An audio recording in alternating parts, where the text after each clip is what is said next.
Salut, c'est Jonathan. Et je suis très heureux aujourd'hui de te faire une belle surprise. Ce sera pas moi qui vais te partager le potentiel, mais un ami. Un ami que l'on aime particulièrement avec Nadia et qui s'appelle Kappa. Kappa, il a commencé à servir très jeune. D'ailleurs, il a fait ses études bibliques alors qu'il avait que 18 ans. Et puis il a commencé à servir. Il a, avec des équipes, eu la charge de groupes d'été. Aujourd'hui, dans notre mission, la plupart des gens savent qu'il a été aussi responsable de jeunesse en France, mais aussi à l'étranger, sans oublier qu'il est pasteur, pasteur d'église. Et puis, même s'il n'en a pas le titre officiel, son âme est une âme de missionnaire puisqu'il s'est déplacé à l'étranger pour évangéliser et édifier les croyants. Bref, c'est un ministère multicartes. Alors je suis très heureux que ce soit lui aujourd'hui qui te partage le potentiel. Il travaille actuellement dans une œuvre qui s'appelle Châtillon-sur-Seine et je t'encourage vraiment à prier pour cette famille qui s'investit de tout son cœur pour l'évangile. Évidemment, il n'est pas seul dans cet investissement à ses côtés et on ne peut pas l'oublier, il y a Peggy. Peggy, sa femme, qui œuvre à ses côtés depuis plusieurs années, et ses enfants, Zachary, Chloé et Prairie. Toute cette petite famille travaille dans cette région pour qu'un réveil s'opère. Et je crois que Dieu est au contrôle et que les choses vont non seulement avancer, mais qu'elles vont prospérer à sa gloire. Je t'encourage à écouter le message de ce matin. Si tu vis une difficulté et que tu es face à une tempête comme jamais, alors écoute bien et sois encouragé par ce message. Bonjour, c'est Kappa. J'aimerais m'adresser à toi ce matin pour te parler de l'œil du cyclone et des versets de la Bible. J'aimerais te parler du psaume 91, au verset 1er. Celui qui demeure à l'abri du Très-Haut repose à l'ombre du Tout-Puissant. Laisse-moi te parler quelques instants du cyclone. L'œil du cyclone est l'endroit le plus calme qui soit, tandis que des tornades de vent et de pluie balaient tout sur leur passage. Les pilotes d'avions spécialisés dans l'étude de tempêtes tropicales affirment qu'une tranquillité absolue y règne et qu'ils se sentent en sécurité dans cet endroit très spécial. J'aimerais te dire que peut-être qu'aujourd'hui, tu es en train de vivre une tempête qui est en train de bouleverser ta vie. Mais je crois que si tu crois dans le message de la parole de Dieu, ta vie peut être bouleversée.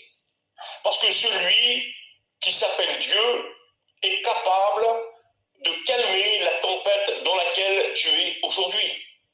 Oui, Dieu est tout-puissant. Dieu est vivant. Souvenez-vous de la parole du Seigneur. Dans Marc 4, verset 38, il est dit qu'un jour, Jésus menaça le vent. Et la Bible dit que le vent s'est arrêté. J'aimerais te dire que Jésus peut se lever et menacer la tempête qu'il y a dans ta vie aujourd'hui. Laisse-moi te parler d'une expérience que j'ai vécue avec le Seigneur. Un jour, un frère missionnaire m'a demandé de venir avec lui en Irlande. Et quand nous étions dans l'avion, mon téléphone s'est mis à sonner. Un frère m'a appelé. Ça faisait un an que je ne l'avais pas eu au téléphone. Et ce frère a commencé à me parler en me disant « Papa, je t'en supplie, prie pour Anna Maria, prie pour Anna Maria. » Et c'était une petite fille qui était en train de vivre une tempête.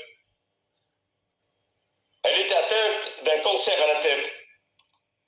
Et ses jours étaient comptés. Et le frère m'a dit « Papa, prie pour Anna Maria, prie pour Anna Maria. » Et je lui ai posé la question, je lui ai dit « Frère, elle se trouve où Anna Maria ?»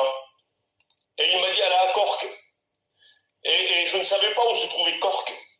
Et un des frères qui était à côté de moi m'a tapé sur l'épaule et m'a dit « Papa, dans quelques heures, nous allons arriver à Cork. » Alors j'ai dit à cet homme qui m'envoie l'adresse de cette famille qui passait par la tempête.